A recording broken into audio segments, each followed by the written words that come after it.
ellos buscan destruir al ser humano.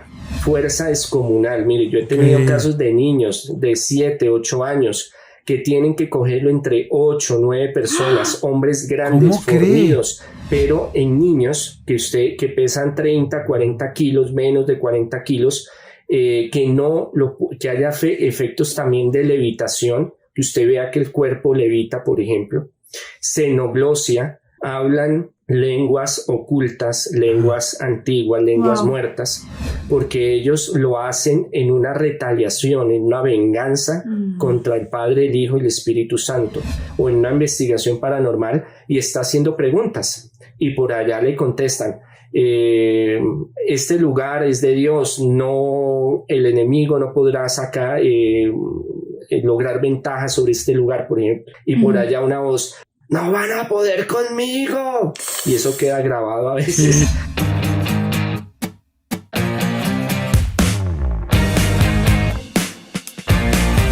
Pues, muchólogos y muchólogas, un episodio más, Martita. Jordi, muy contenta y sobre todo con mucha curiosidad por el invitadazazazazo que tenemos. Con mucha curiosidad, con mucho respeto, con muchas ganas de compartir su mensaje con nuestra audiencia, que es mucha ya, por cierto. Muchísima. Entonces, pues bueno, hemos esperado mucho este episodio y sé que la gente lo ha esperado muchísimo. Jordi, si quieres presentar a nuestro invitado especial. Sí, está fantástico, estoy seguro que les va a gustar muchísimo porque es un tema muy, muy interesante, un poco oculto, donde no conocemos realmente mucho, pero hay mucho más de lo que creemos nosotros que saber y que conocer de este tema. Bueno, pues hoy vamos a hablar, como ya vieron en la portada, de los exorcismos. Y para hablar de esto tenemos al arzobispo Andrés Tirado Pérez. Él es doctor en teología honoris causa, Academia Teología de San Andrés en México. También ha estudiado en Argentina, tiene la licenciatura de parapsicología. Por supuesto, bueno, pues es arzobispo, lleva más de 20 años ejerciendo el ministerio de liberación y exorcismo, sanación física, sanación espiritual y prosperidad, entre, bueno, muchas otras credenciales que tiene. Pero verdaderamente pues es una autoridad para poder hablar de esto, de lo que mucha gente no sabemos, ni siquiera la gente que estamos neófitos en este asunto, no sabemos si existe o no existe. Y tenemos a un gran experto con muchos años de experiencia en esto. Así es que, arzobispo Andrés Tirado, ¿cómo está usted directamente desde Colombia? ¿Cómo está usted? Un saludo muy especial, muy buenas tardes a todos, muy bien, muy contento de que podamos hablar sobre el mundo paranormal, espiritual, místico. Estos temas causan mucha expectativa, ¿no? Mucha curiosidad, pero no son algo que podamos descartar de que solo es fantasía, de que solo es algo de la imaginación, sino que es muy real y ocurre más de lo normal que nosotros pensamos. ¿Tú, Marta, crees en los exorcismos? Absolutamente, yo sí. Yo creo que es muy interesante porque hace, ¿qué será? Como unos 2 días estaba platicando con una persona que decía, muy en esta nueva onda New Age de, yo no creo en el infierno, no creo que existan los espíritus malignos, no creo en este rollo. Yo creo que sí existen y creo que también un poco nos estamos alejando de creer que existen y eso es parte un poco del plan. ¿Sí me explico? O sea, como la gente se está yendo mucho más a si esto me da placer, lo voy a hacer, si esto no me da placer, no lo hago, si en esto sufro, no lo hago y si en esto me siento feliz, sí lo hago. Y entonces siento que estamos en un momento que puede ser incluso peligroso, Jordi, porque entonces se está perdiendo la noción del bien y el mal. ¿Sabes? Eso es una línea muy delgada. Entonces yo sí creo, personalmente sí creo, pero bueno, ¿quién más que nos pueda explicar de este mundo que el arzobispo? Está interesantísimo. Sí, pero adelante, Martita. No, pues eso, le quería preguntar al arzobispo que qué tan peligroso es esto de quizás no creer también. Me pueden decir Monseñor Andrés, ya que entramos en confianza. Ok, Monseñor Andrés. Gracias. Estos temas son demasiado peligrosos, sobre todo. Yo atiendo mucho caso de niños y de jóvenes que creen que bueno, también de adultos de todas las edades, esto no tiene distinción de raza, credo, sexualidad, nacionalidad, clase social, cultural, económica, social, a todos les afecta. Yo tengo misiones en Estados Unidos, en Europa, en Australia, en Colombia, y esto les llega a todos. Entonces hay muchachos, hay jóvenes, hay personas que, por ejemplo, bajan un ritual de internet, hacen lo que tabla Ouija, chali chali, invocaciones, empiezan a experimentar pensando que esto es un juego, que esto es algo de sensaciones fuertes, ¿no? Y terminan contaminándose, terminan infestándose, terminan llegando a una posesión, terminan afectando su psiquis, su mente, termina también afectándose por este tipo de actividades. Jóvenes porque quieren tener fama, jóvenes porque quieren tener una economía o por el amor. Entonces fulano, sutano o ella o él no quieren estar conmigo, entonces voy a buscar la forma. Entonces fulanito me dijo vamos a tal lugar o bajo internet tal fórmula, tal ritual, lo voy a hacer. Y muchos no han fortalecido su espiritualidad. En todas las civilizaciones, en todos los pueblos ancestrales hasta la época actual, tienen una creencia certera en el inframundo, tienen una creencia total sobre los demonios, los espíritus. Podríamos decir más que el cristianismo, más que el judaísmo, más que el islam, que son religiones monoteístas, tienen una conciencia clara que hay un mundo paranormal, un mundo donde se interactúa con estas fuerzas, con estos espíritus, con estas entidades y que no se debe jugar con ellas.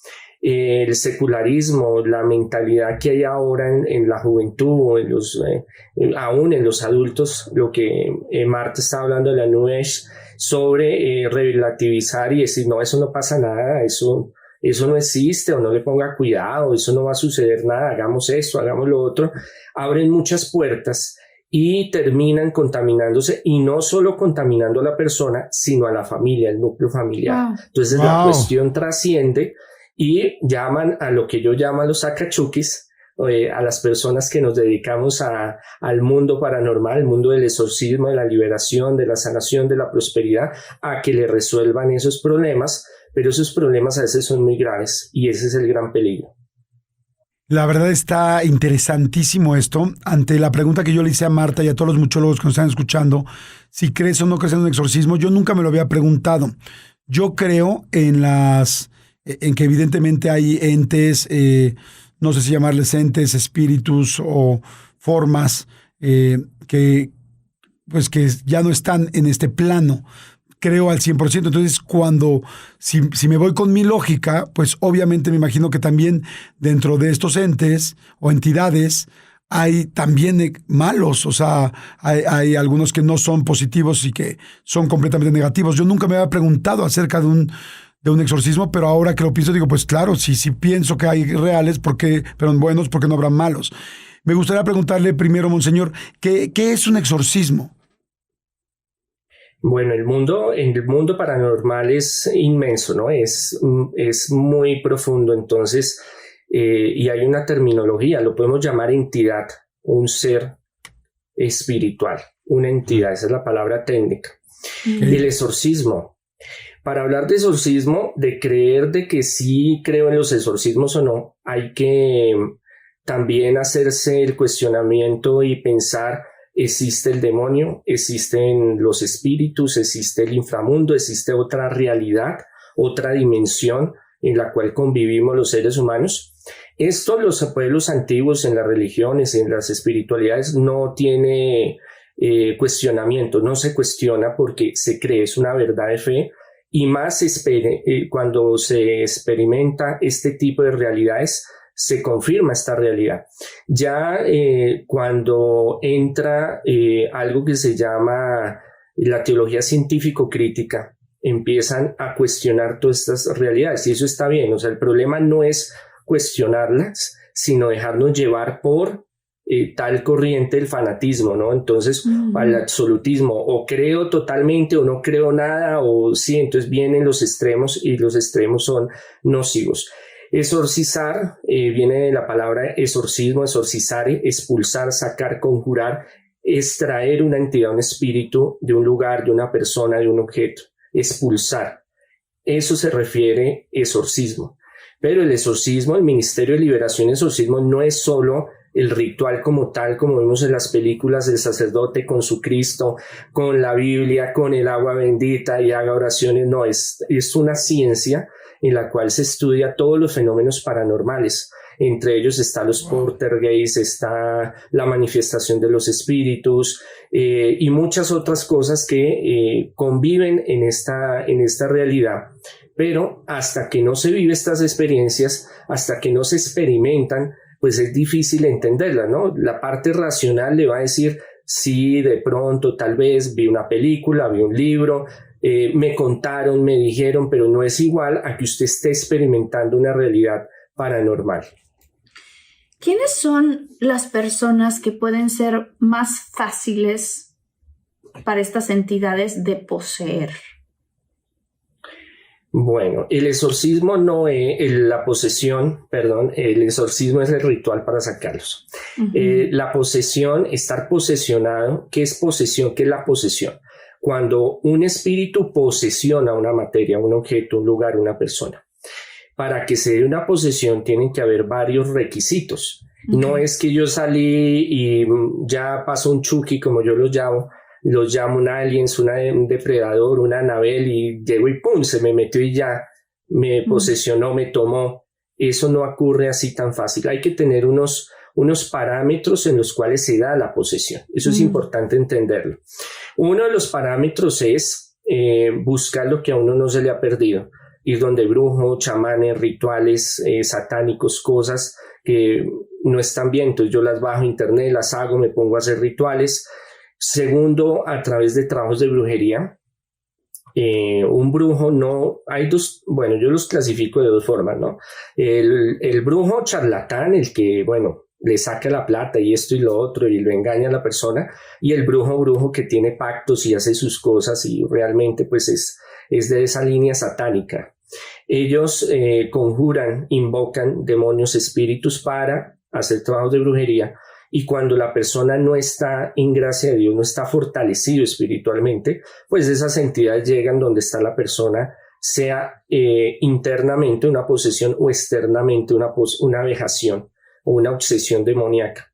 Lo otro es buscar pelear con el demonio, ¿no? Con Satanás, directa o indirectamente, querer hacer pactos. Hay algo que se llama pacto tácito, entonces no es que usted haga un ritual medieval y lo invoque, entonces se va a 4 caminos a las 12 de la noche y coge una gallina negra y la despescueza y coge la sangre y hace, no, sino que muchas veces dice, yo quisiera que el demonio me ayudara, o si el demonio me ayuda, o desafío al demonio, bueno, si usted es el demonio, ayúdeme, si no esto, lo otro. Entonces también tácitamente a veces nosotros cometemos algunos errores.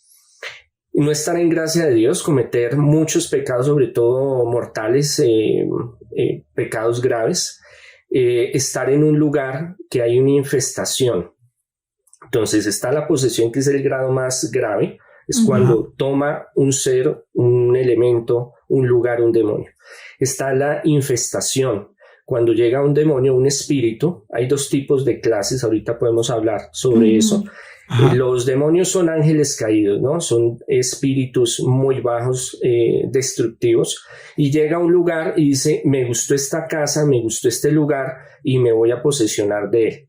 Entonces venden esa casa, ese lugar, llega una pareja o una familia contentos porque les aprobaron el crédito, están felices porque van a comprar su casa, es su primera casa, es su proyecto de vida y lo ven todo muy bien, muy lindo, le hablan maravillas, bueno, se pasan a vivir, después de unos meses empiezan a ocurrir unos fenómenos paranormales.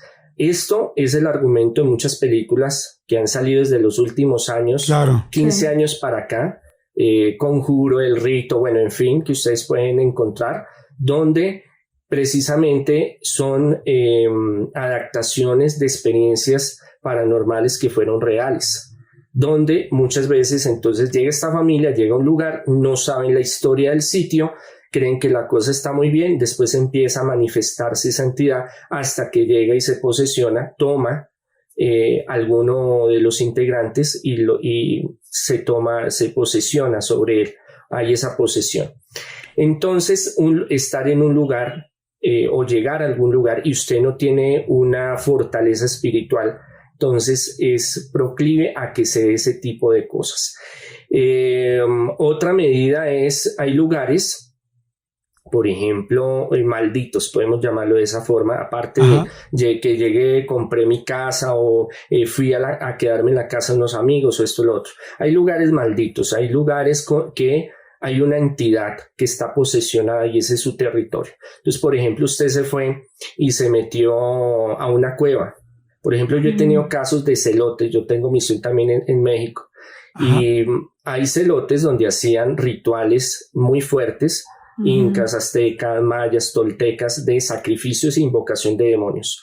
Es su cultura, es su forma, su cosmovisión, como ellos veían las cosas, pero eso no quita de que allá hayan chuquis, como yo los llamo, entidades. Entonces fueron de paseo y la persona se metió a este celote y dijo, no, está muy chévere, estamos haciendo Ribera Maya, después vamos a Cancún, bueno, en fin. Nos metemos en el celote, hacen un ritual por ahí que limpieza, no sé qué, y cuando vuelven se le incorporó alguna entidad. Yo he tenido varios casos así. Por ejemplo, aquí en Colombia hay un caso, hay un lugar muy mencionado, bueno, hay varios en el mundo, el Salto del Tequendama. Es un sitio desde hace muchos años donde la gente va y se suicida. Y he tenido casos donde la gente, eso es un mirador, entonces usted va en la vía, va para algún pueblito cerca a pasar, eso es a las afueras de Bogotá, a pasar un fin de semana campestre, a cambiar el ambiente, a tierrita caliente, aquí Bogotá le llaman la nevera porque es frío, entonces obligatoriamente muchos pasan por el Salto. Salto es una cascada grandísima que desde la colonia los indígenas se suicidaban ahí, hacían rituales.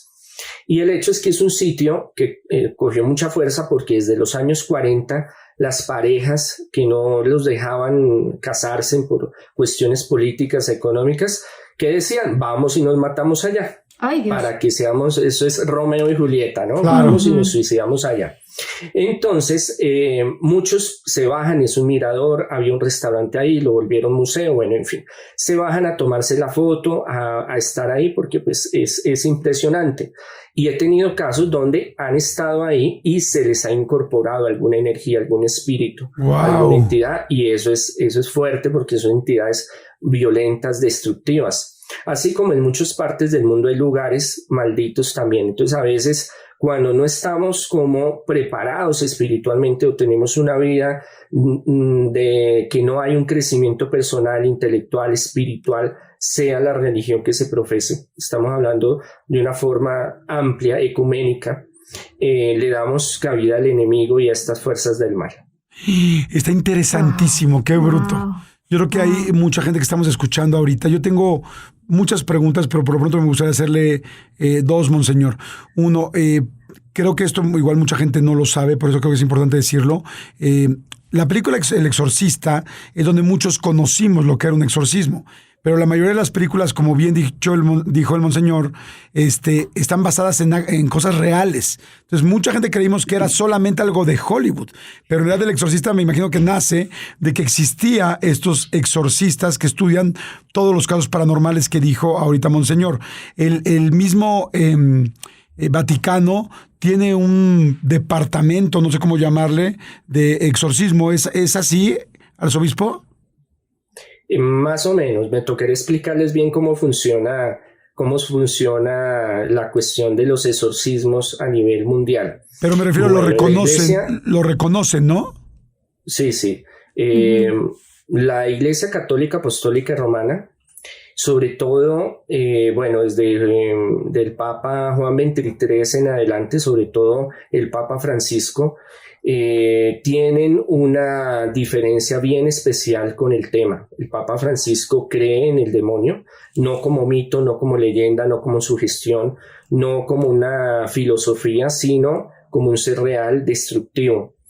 Desde hace más de 25 años se creó la Asociación Internacional de Exorcistas, pero no había tenido un amparo jurídico, ni un respaldo, ni una plenitud como la ha tenido con el Papa Francisco. Juan Pablo II, el Papa Benedicto XVI apoyaron mucho la asociación, pero es realmente con el Papa Francisco que le dan personería. Okay. Esto hace de que tenga un carácter más oficial, donde les permiten hacer congresos, seminarios, cursos. El más importante es el que se da en abril-mayo, que es en la Universidad Regina Apostolorum. Son 8 días donde se da un seminario, donde van tanto como monjas, como sacerdotes, como médicos, como psiquiatras, como laicos, personas que trabajan en la iglesia o están cerca de grupos de oración, donde se da una capacitación, no tanto diría para ser exorcista, eso es otro tema, cómo se llega a ser exorcista, sino como una información general, y sí se ve en algunos casos. ¿Qué se ve en este seminario? Se ve lo que es psicología, psiquiatría, para diferenciar cuando hay un caso de posesión a un caso psiquiátrico. Se ve legislación, la parte canónica, la parte legal, cómo la iglesia maneja estos temas. También van expertos de diferentes ramas. Por ejemplo, yo estuve hace como 4 años y fueron de la policía de Italia, de Nápoles, y nos mostró un caso de sectas satánicas y de desaparición de personas, también de rituales satánicos y por ende posesión, y de varios exorcistas, obispos, cardenales que van y hablan desde su perspectiva. Lo que pasa es que a través de la teología científico-crítica se fue desarrollando en la iglesia un fenómeno en el cual todo se volvió relativo y todo se volvió cuestionable. Entonces, ya los fenómenos paranormales o lo que Jesús hizo se cuestiona de una forma en que ya no se cree. Hay algunos que ya no las creen, hay otros que sí.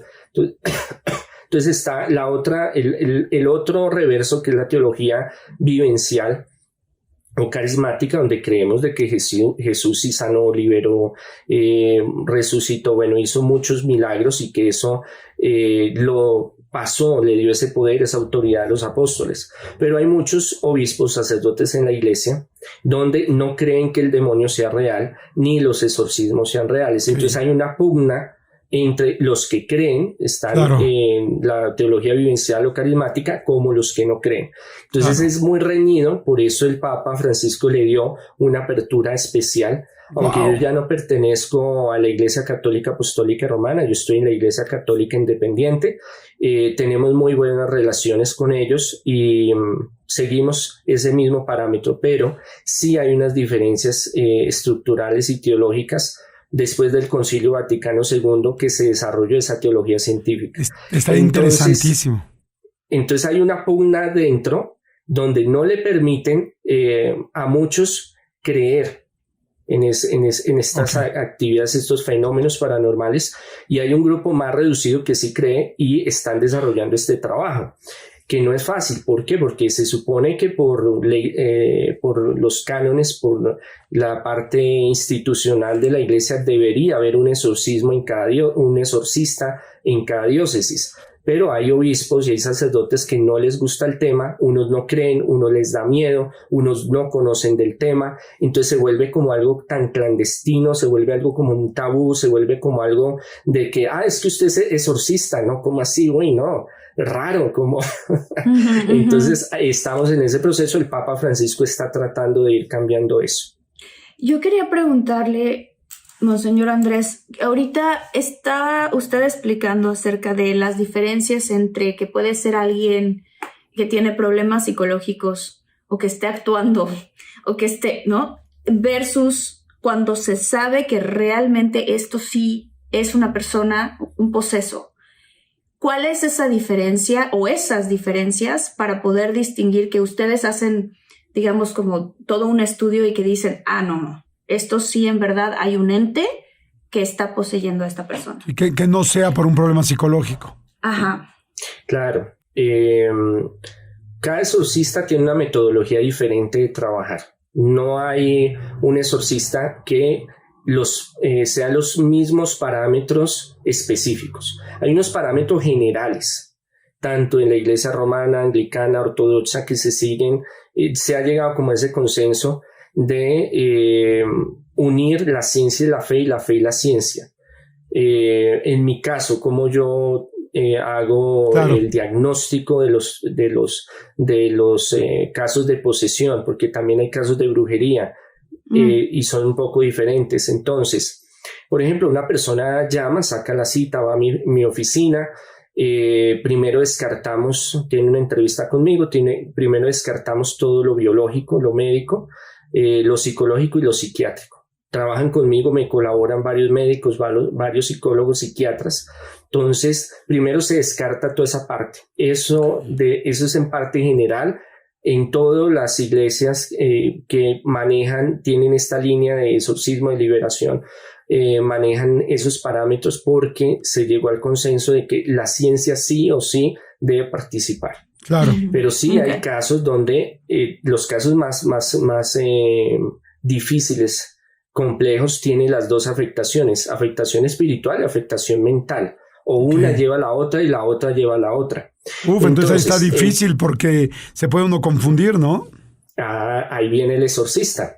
Sí. El exorcista es la clave para el diagnóstico. Yo capacito médicos y psiquiatras, tenemos charlas, cursos, yo les dicto, porque ellos no saben, no pueden diagnosticar es que es posesión. Varios me dicen, mire, yo hago tal tratamiento, hago tal protocolo, le doy tales medicamentos y no funciona. Y sucede esto, y sucede esto, y sucede esto. Entonces ahí entra el exorcista, donde después de hacer ese proceso biológico, médico, psicológico, psiquiátrico, empiezan las pruebas espirituales, que solo el exorcista lo sabe. Donde se va descartando cuál es esa patología demoníaca o de posesión que tiene la persona. Siempre el acompañamiento de la familia, el acompañamiento de los médicos, psicólogos, psiquiatras es fundamental. Cuando ya se hace todo ese proceso, para el diagnóstico se empieza un tratamiento y un seguimiento. Ya lo último es que se llega al ritual de los exorcismos. Esa es mi forma de trabajar y hay otros exorcistas en el mundo que lo utilizan. El Vaticano utiliza una forma muy parecida, un poco más de protocolo, porque primero tiene que estudiarlo un exorcista, después los médicos, psicólogos, psiquiatras, después pasa a otro exorcista, después tiene que ir al obispo, el obispo tiene que autorizar los procedimientos, vuelve, entonces entra a lo que es lo de ya plenamente hacer exorcismos, si va a hacer exorcismos mayores o menores o qué ritual va a utilizar. Entonces ahí es donde entra el exorcista, que es el único que puede diagnosticar y decir si hay una posesión.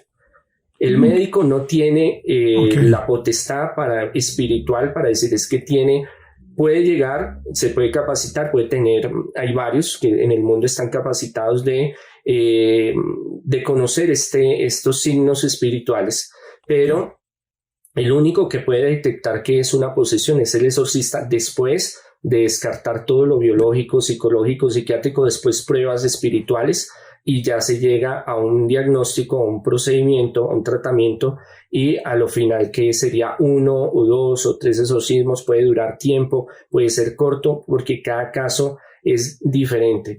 Es como cuando usted se detecta un dolor de estómago y usted entra a San Google y empieza a averiguar, sí, tengo los ojos color amarillos, y tengo un ardor fuerte en el estómago, entonces ahí en San Google dice principios de cáncer.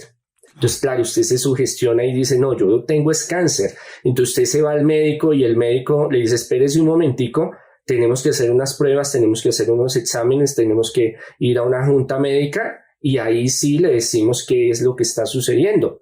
Entonces muchas veces uno cree, no, es que a mí me hicieron brujería, o es que yo tengo un chuki, un demonio, o es que yo tengo una posesión. Realmente muchos de los casos que yo atiendo no son casos de posesión. pero las personas a veces se dejan llevar por muchas circunstancias que ocurren y las asocian a que es una brujería o una posesión. Monseñor, ¿qué características tiene una persona poseída para que nosotros pudiéramos identificar o saber? Ahí viene la dificultad, porque es que ustedes no pueden diagnosticar o decir es que está poseída. Claro. Pero normalmente, ¿cómo decir, actúa? Yo creo. Sí, no, bueno, no, claro, pero no para decirlo nosotros. ¿Cómo actúa un poseído? Bueno. Pueden llegar a tener una idea de qué está sucediendo con una persona. Entonces, hay varios tipos de posesión y varios niveles. Hablemoslo para que lo podamos entender. Yo siempre hago la siguiente analogía. Existen, o yo los clasifico de esa forma, dos tipos de espíritus. El A, que fueron desencarnados, que fueron personas que vivieron, como ustedes, como yo, pero que no llegaron a la gracia de Dios, que por algún motivo se quedaron en el camino y no avanzaron espiritualmente. Que están en algo que llamamos el mundo intermedio, otra dimensión entre el más allá y el más acá. Ni se van para allá, ni están totalmente acá, están como en esa dualidad.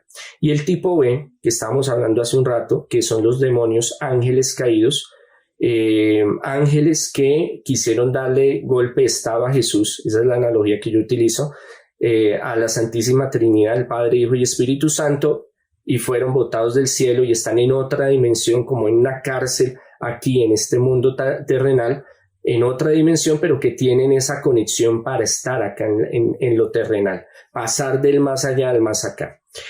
Cuando se da la posesión, la mayoría de las posesiones son de tipo A, que son tipo de espíritus desencarnados. ¿Por qué se posesionaron? ¿Por qué lo tomaron? ¿Por qué se le metió el chuki, como yo hablo? Por las señales que ahorita vimos de que se puso a jugar tabla ouija, o le hicieron algún maleficio, alguna brujería, o estuvieron en algún lugar y se le prendió alguna entidad, estaba energéticamente, espiritualmente, esa fuerza interior estaba descuidada, entonces se le metió algo. El tipo B, que son de demonios, ángeles caídos, son espíritus, ángeles mucho más poderosos. Y como ahorita hablamos de la película El Exorcista, esos fenómenos que ustedes ven en esa película son fenómenos que ocurren, que a veces pensamos que no, eso es de Hollywood, entonces que ponga a escupir y a vomitar a todo el mundo, que ponga la cabeza a girar 360 grados, que suba y camine por los techos. Son casos muy pocos en el mundo, yo he estado en pocos, pero son reales, la mayoría son de tipo A. Entonces los síntomas de una posesión se clasifican de esa forma, hay unos leves y unos más graves. Entre los leves empieza a ver que los privan en el sueño, lo que se llama parálisis del sueño, que lo llaman los médicos, que siente que, como dicen en México, el muerto se me subió, se me echó encima, morados, rasguños, pensamientos obsesivos con la muerte, empieza a dañarse cosas en la casa, humedad, plagas, a moverse en los objetos, en lo económico, en lo laboral, en lo sentimental, en la salud, sin ninguna razón ni causa empieza a fallar todas estas circunstancias en los casos leves. Obviamente no es que usted, es que por ejemplo me salió una humedad en la pared, o es que me llegaron los mosquitos, es que me están haciendo brujería. Es que se me dañó, se me pudrió la comida, es que no, es que me están haciendo brujería, o es que hay aquí un chuki metido. Son varios síntomas, son varios ítems que uno reúne y en la investigación paranormal pues ya llega a describir y decir, bueno, esto es lo que está sucediendo. Sueños con el demonio, usted vive una vida tranquila, bien y todo, de un momento a otro todo se le desbarata, todo empieza a fallar, sentimental, económico, espiritual, familiar, su relación con el Señor, empieza usted a tener un conflicto con lo espiritual, con Dios.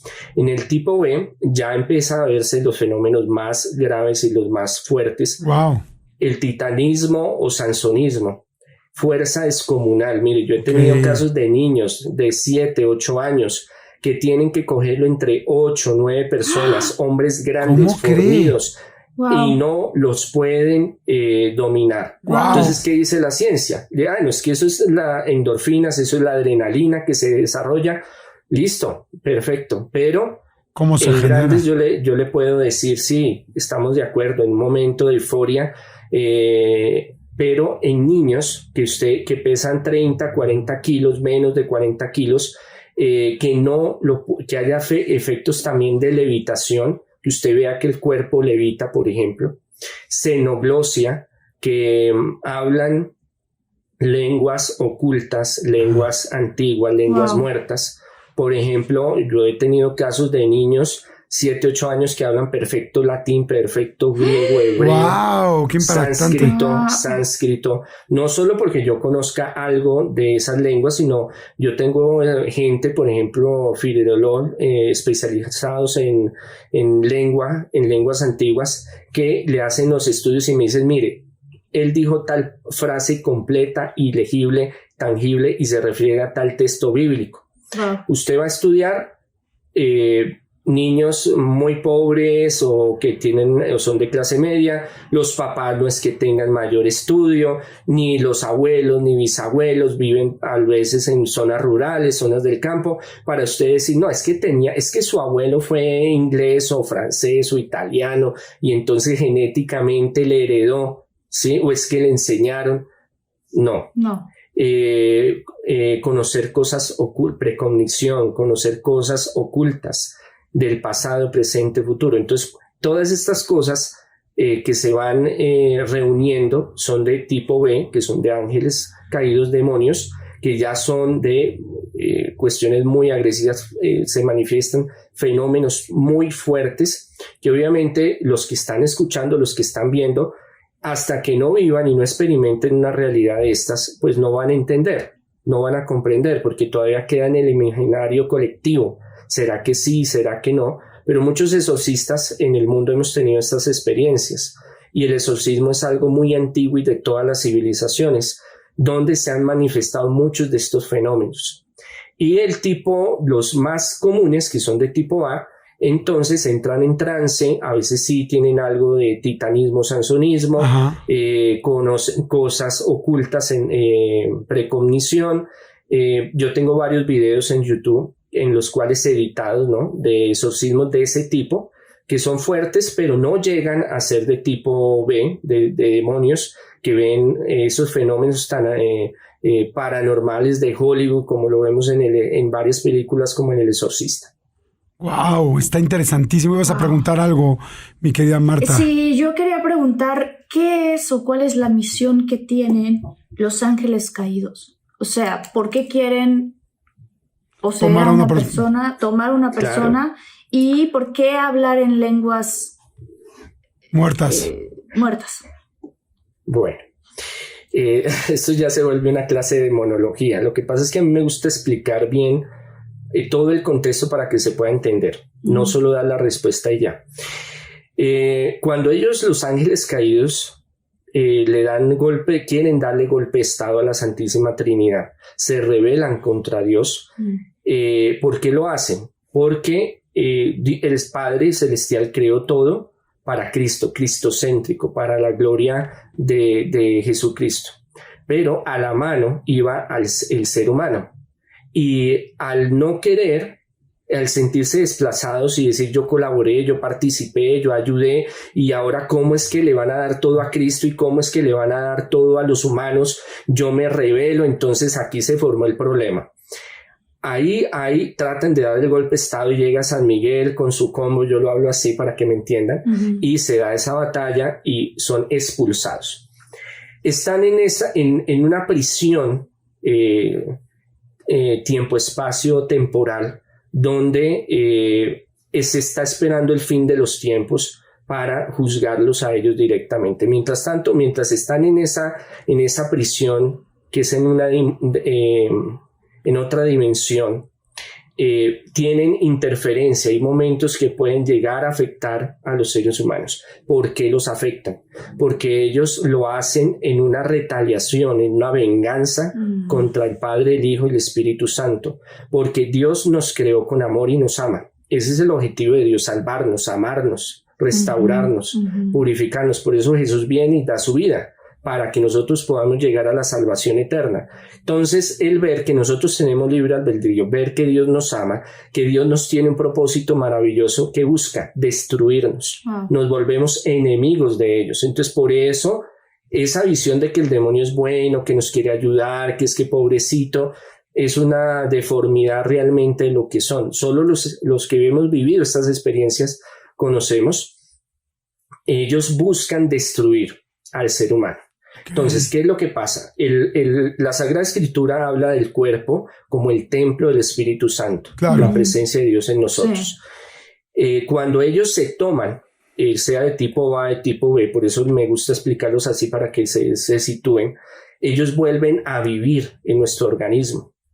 Lo que comemos, lo que olfateamos, lo que sentimos, ellos lo sienten, hasta que se van apoderando del organismo y ellos consumen al organismo, ellos se vuelven unos parásitos y van destruyendo a la materia. Por eso ellos, cuando tienen esos escapes donde hay esas fugas dimensionales, buscan entrar en esa materia. Y si la materia está desprovista de esa fuerza divina, de ese crecimiento espiritual, intelectual, personal, dicen, esta es mi casa y aquí entro y no me sacan. Y empieza a consumir la persona por dentro y por fuera. Por eso la persona empieza a vivir tantas cosas por dentro, mental, físicamente y exteriormente, y a los que están alrededor. Entonces, por eso es que ellos buscan, dice la Sagrada Escritura en la carta de San Pedro, como león rugiente para devorarnos. Es algo que nosotros no entendemos, pero los que vivimos esta realidad, el Ministerio de Liberación y Exorcismo, lo experimentamos. Ok. Oiga, Monseñor, ¿cuáles son los casos más difíciles en los que usted ha estado en un exorcismo? Hay muchos casos muy difíciles. Yo ya llevo 20 años en el Ministerio de Liberación y Exorcismo. Más de 2000 exorcismos dejé de escribirlos, dejé de llevarles notas. De algunos los grabo, otros no. Hay muchos muy difíciles. Lo de los niños son muy fuertes. Los más difíciles son los que son genealógicos. Hay algo que se llama cadenas genealógicas o maldiciones genealógicas, y que eso está en todas las culturas. Eso no es solo judío, no es solo cristiano, y no solo islámico, sino en todas las culturas existe ese concepto, esa realidad de maldiciones, y maldiciones genealógicas, ancestrales, que son cosas que heredamos, así como usted hereda el ADN, los ojos verdes, que sea monito, que sea negrito, así se heredan también cosas espirituales. Y hay casos donde hay pactos de abuelos, bisabuelos. Por ejemplo, en México se ve mucho, en Colombia se ve mucho, donde mi abuelo, mi abuela hacían rituales, hacían pactos, buscaron ayuda de espíritus, de demonios, y eso los heredaron a los hijos. Pero ahora el hijo o el nieto se revela y dice, no, yo esa vaina no me la aguanto, yo no quiero nada de eso. Pero eso no quiere decir de que el enemigo, como se le dice en la Sagrada Escritura, porque tiene varios nombres, el Chucky, como yo lo llamo, venga a montársela, venga a perseguirlo, venga a hacerle daño, a reclamar lo que supuestamente, entre comillas, es de él. Y empieza una persecución. Entonces, a que sí lo dejo entrar, a que no, a que sí me voy a torcer y me voy con el camino del mal, no, me voy por el camino del bien. Entonces, esos son los casos más fuertes. ¿Por qué? Porque desde lo genealógico, sus antepasados abrieron una puerta muy grande para que hubiera una conexión con el demonio. Entonces el demonio se pega y dice, esto es mío, esto es mi propiedad, porque desde el árbol genealógico me lo ofrecieron, lo pactaron. Entonces yo vengo a reclamar lo que es mío. Y ahí empieza la telenovela, como llamamos nosotros. ¿Y físicamente qué hacen? Porque ahorita mencionaba que en la película que si puede una persona llegar a vomitar o a dar la vuelta de la cabeza. O levitar. Decíamos, o levitar. ¿Qué ha visto usted físicamente? Bueno, yo he visto levitación, piroquinesis, que se prende fuego espontáneo sin ninguna causa física. ¡Wow! Prende fuego en las cosas, en la ropa, sí, en ellos. Está, por ejemplo, estamos usted y yo hablando. Y ahí está la mesa, por ejemplo, y en la mesa hay unos platos, por ejemplo. Levitan o cogen y se prenden fuego, se prende la mesa y después se apaga. O sea, son cosas fuertes. Vomitar objetos. Se materializan. El demonio, cuando son de tipo B, Esto no es que pase, quiero aclarar, ¿no? Esto no es que pase en todos los casos, son casos muy contados en la vida. Hay trabajos donde hay demonios que materializan objetos en las personas, entonces hay exorcismos donde la persona vomita cosas, puntillas, cadenas, ratones, sapos, todo eso. Yo he estado y yo no, a ver, aclaro, yo no soy el único exorcista en el mundo que ha experimentado eso. Lo pueden buscar, eso está documentado, hay pruebas científicas, hay videos, hay fotos que pueden buscar y se dan cuenta de esa realidad. ¿Qué más? Plagas. Las plagas son una indicación de que hay una manifestación o de infestación, o sea que el demonio, el espíritu se pegó a ese sitio, o de trabajos de brujería o de posesión de la persona. Por ejemplo, usted está en una ventana y en la cocina y cientos de moscas pequeñas, por ejemplo, o lagartijas o zancudos, muchísimo, usted echa ray, usted le echa todos los productos que usted quiera, llama a los de la fumigación y bueno, listo, lo arreglan, investigan, no encuentran nada y vuelve y se manifiestan. Una vez estuve en una casa, cuando estuve al principio, ¿no? Yo primero empecé con algo que yo llamo domicilios. Entonces yo no tenía un lugar ni nada, entonces yo era misionero, pues soy misionero, pero en ese momento me llaman y me decían, mire, padre Andrés, yo tengo tales cosas en mi casa, me sucede tales cosas, ¿por qué no viene? Charlamos, le invito unas oncecitas, un chocolatico, me hace la bendición de la casa. En una de las primeras bendiciones que yo hice en una casa, entonces entramos, yo llegué y sentí de una vez ese impacto de energía, un frío, dolor de cabeza, decaimiento. Empezamos a hablar y como que empezó a moverse una silla, empezó a mecerse. Yo dije, no me voy de acá, porque apenas está iniciando y empieza a moverse. Ay, Dios mío. Bueno, tengo que ser fuerte, estoy en el nombre del Señor, no le voy a poner cuidado. Bueno, vamos a hacer la bendición. Entonces, cuando empiezo a hacer la bendición, empieza a moverse esos muebles y del techo era una casa donde había plancha, o sea, no era cielo raso, no era teja, sino era una plancha de concreto. De concreto, y empiezan a caer puntillas y empiezan a caer agujas. Y eso se llenó todo el lugar. ¡Ay, Dios mío! Entonces, hay cosas. Cuando iba a cementerio, yo ya no voy, encontrábamos muchas porquerías por ahí enterradas. Claro, usted está escuchando esto y dice, no, es que esto es de ciencia ficción. Pues solo lo sabe, solo lo experimenta el que lo vive. Claro. ¿Hay videos? ¿Usted ha podido grabar videos de esto? Algunos sí, otros no. Hay, por ejemplo, pasa mucho de que cuando se están grabando estos tipos de fenómenos se dañan las cámaras. Yo he perdido varias, se dañan las grabaciones. Cuando era cinta magnética se dañaban, se quemaban, se arruinaban. A veces quedan grabadas psicofonías. ¿Qué son las psicofonías? Sonidos del ambiente donde hay una vibración que la cuestión de cinta magnética o también digital recoge ciertos sonidos guturales donde hay como respuesta a estas entidades. Entonces, muchas veces uno está haciendo un ritual o una liberación, una bendición de una casa, alguna cosa, o en una investigación paranormal y está haciendo preguntas y por allá le contestan, este lugar es de Dios, no, el enemigo no podrá sacar, lograr ventaja sobre este lugar, por ejemplo. Y por allá una voz, no van a poder conmigo. Y eso queda grabado a veces. Sí. Yo he escuchado psicofonías, o sea, reales. Sí. Y sí es impactante. Sí, hay unas que no, pero hay otras que sí, le hacen todo el filtro y le hacen toda la investigación y hay videos y fotografías de fenómenos paranormales donde le hacen todo el estudio y llegan a la conclusión de que no es montaje, que no es Photoshop, que no es Illustration, no, que no es nada de eso, sino que realmente es algo es real, que quedó impregnado, grabado en ese momento. Se nos está acabando el tiempo, lamentablemente, pero vamos a hacer varias preguntas rápidas, muy concretas, porque estoy seguro que la gente va a estar muy pendiente porque se nos está acabando, tenemos que acabar acabar en 5 minutos. Adelante, Marta. Sí, yo tengo una pregunta. Tiene que ver con cómo son físicamente. O sea, si en algunas de estas imágenes o grabaciones se ve alguien levitando, pero a la hora de ver la grabación se logran ver, o aunque no se logren ver, ¿cuáles son? O sea, esta idea que nosotros tenemos del enemigo, como yo lo quiero llamar porque no me gusta decir, luego siento que uno invoca, ¿cómo son físicamente? Ellos ellos son espirituales, ¿no? Entonces ellos no tienen una figura.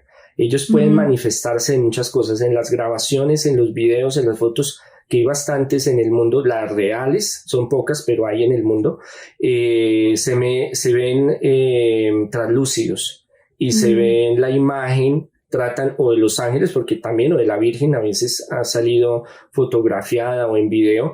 Los espíritus demoníacos o bajos o de tipo A, B salen como oscuros y tratan de coger una forma, pero no salen así como estamos nosotros, o que usted me tomó la foto y sale nítido. No sale de esa forma. Hay algunas que tratan, sobre todo de tipo A, personas que desencarnaron, sí salen con esa imagen cuando vivieron y queda plasmada. Y mucha gente después va y mira y investiga, sí, esta era mi mamá, mi papá, mi familiar, así se vestía, así estaba. Bueno, en fin. Monseñor, hace rato decía que también se pueden poseer objetos. Entonces, ¿verdaderamente puede haber una muñeca como Anabel o un muñeco que esté poseso? Tendría que darles un curso sobre objetos malditos. Un día estos podemos hablar, sí, totalmente. Los de tipo A y los de tipo B pueden posesionar un objeto, una casa, un terreno, animales y personas. Animales. Y hay hay muchos casos, sí, muchos animales. Yo he tenido casos de posesión de animales que ha tocado sacrificarlos. Tristemente, yo soy un defensor de los animales, me encantan los animalitos, pero desafortunadamente hay casos y hay casos muy fuertes donde hay animales que los utilizan para rituales satánicos, y pues obviamente hay una infestación y una posesión, y de objetos también. Entonces el de Anabel es un caso bien interesante, un día estos podemos hablarlo, y de muchos otros objetos, porque Anabel porque es muy comercial y la han conocido mucho, pero hay objetos mucho más malditos y dañinos que la propia Anabel. Wow. De hecho, creo que la película de Anabel está basada en un caso real, ¿no? En una familia real, en una situación real, y la muñeca existe. Entonces bien documentado. Sí, está interesante esto. ¿Puede ser que una persona no pueda salir del exorcismo? O sea, que por más que ustedes busquen, no le puedan sacar a esta entidad. ¿Puede ser que alguien se muera? Bueno. Alguien que se muera sí se puede morir. Primero porque si es un tipo B, si no se hace a tiempo todo el proceso que hay que hacerlo, ese demonio lo va consumiendo y lo va enfermando hasta que se puede morir, sí. Hay exorcismos en que se ha muerto gente. Sí, pero es por negligencia, por imprudencia. Un día estos podemos hablar por qué se dieron esas muertes. Hay casos donde, como les dije al principio, no es que la gente cree que el exorcismo es mágico y venga y me pone las manos y me echa agua bendita y hace tal ritual y ya me saco el chuki y ya se fue. Ojalá fuera así. Son procesos largos donde hay que hacer exorcismos, a veces son de años, de meses, de días. Hay personas que entran en trance y duran mucho tiempo, pero ya viene de la experticia del exorcista cómo manejar esos casos. Y está interesantísimo. Dios. Creo que tenemos que hacer una segunda parte de esto con Monseñor Andrés, porque está muy interesante. Les vamos a pedir a la gente que en los comentarios en YouTube nos escriban las preguntas que quieren. La verdad es que pues hay miles de preguntas más que tenemos, ¿no? ¿Qué pasa con los cementerios? ¿Qué pasa con los lugares malditos? ¿Qué pasa cuando es una persona de tu familia? ¿Corres peligro? ¿Qué pasa con la ouija? ¿Corres peligro en la noche o en el día cuando vives con una persona que tiene ese problema? ¿Qué pasa con los estigmas y todas esas cosas y las lastimaduras con las que amanece una persona? ¿Quién puede ser exorcista? Como bien dijo Monseñor, ¿qué se tiene que saber hacer? ¿Tiene peligro el exorcista o no tiene peligro el exorcista? O sea, hay un millón de preguntas y las vamos a hacer en la segunda parte con el arzobispo Andrés Tirado Pérez. Arzobispo, muchísimas gracias por su tiempo y por esta cantidad de información que tiene usted. A ustedes, muy agradecido, ¿no? El mundo paranormal es inquietante, pero también muy llamativo. Y hay muchos temas que no hay que tenerles temor, sino de investigarlos. Y podemos hacer muchísimos programas porque solo un tema sale muchísimo para hablar. Claro. Totalmente. Muchísimas gracias. Yo quiero dejar a las personas con un pensamiento que es el siguiente. Se sabe que nosotros percibimos solamente 1.3% de la realidad. O sea que hay otras entidades, otras energías y otras cosas que están conviviendo aquí mismo. Y esto es algo que lo dicen los físicos, literalmente los físicos. Entonces, ¿por qué no creer que evidentemente hay otras cosas que no percibimos y que pueden quererse manifestar?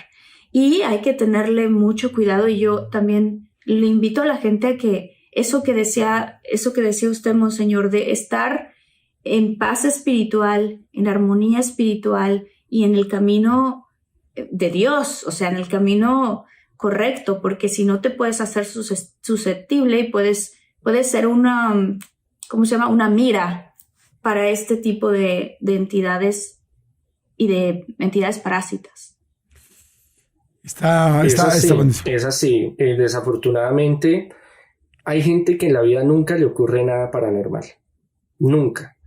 Pero puede ser el caso que uno se descuide y le suceda. Entonces es importante uno cuidarse y fortalecerse espiritual, sea la religión, espiritualidad que profese, buscar ser mejor personas, buscar un crecimiento espiritual, intelectual, personal. Eso lo brinda a uno de ciertas ayudas y protecciones. Ya, si usted está en la iglesia romana, católica, anglicana, ortodoxa, evangélica, budista, hinduista, cada una tiene sus protecciones, si lo queremos llamar así, y su camino espiritual donde le van a brindar una ayuda. Pero lo importante es no dejarnos cerrar nuestra mente, nuestro conocimiento y decir, no, es que eso no existe, sino vamos a investigar, ¿existe o no existe? ¿Qué sucede? ¿Qué es lo que sucede? Ahora, el mundo espiritual, el mundo paranormal no es solo la cuestión de demonios, chukis, espíritus bajos, fenómenos negativos, sino también un mundo muy rico, muy hermoso, maravilloso, que nos da un sentido, una razón de vida. Cuando empezamos a profundizar en el mundo espiritual, empezamos a entender muchas cosas que nos suceden y cómo manejarlas, cómo proyectarlas para nuestro diario vivir, en la economía, en lo espiritual, en lo sentimental, en lo familiar, en lo social, y eso nos va ayudando a crecer y a ser mejores personas. Gracias, muchas gracias, Monseñor. Gracias. ¿Tiene alguna redes o algún dato donde la gente se pudiera comunicar con usted si tuviera alguna pregunta más específica? Sí, en YouTube, Facebook, Instagram, TikTok, de todo tengo. Bueno, lo vamos a poner. Andrés Tirado, Congregación Sacerdotal Internacional. Hay más de 1500 videos que tengo en YouTube. No todos son de exorcismo, no se asusten. Hay de muchos temas también que son muy agradables, muy bonitos. Tengo una escuela en alta espiritualidad donde no es que salgan siendo exorcistas, pero sí que crezcan en muchos temas del mundo espiritual y paranormal. He escrito varios libros, están en internet, doy varios cursos, conferencias. En mis redes tenemos una actividad de grupos de oración que nos conectamos, entonces la gente se conecta, de preguntas también, entonces la gente también interactúa y vamos en este camino de evangelización. Yo lo he tomado, el Ministerio de Liberación y Exorcismo, no como algo clandestino, algo lúgubre, sino como algo de luz, para abrir el camino a muchos más temas para crecimiento espiritual. Perfecto, muchas gracias, Monseñor. Pues muchísimas gracias. Monseñor. Bueno, nos tenemos que despedir. Muchas gracias.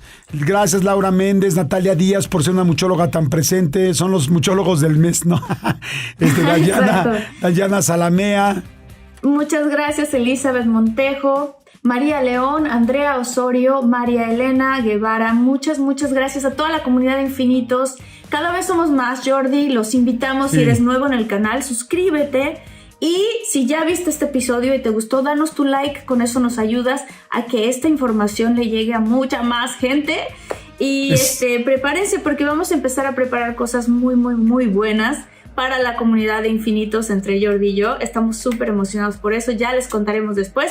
Pero bueno, les mandamos un abrazo muy grande. Los queremos, gracias por vernos y escucharnos en cualquiera de los dos casos. Gracias, hasta luego, bye. Bye.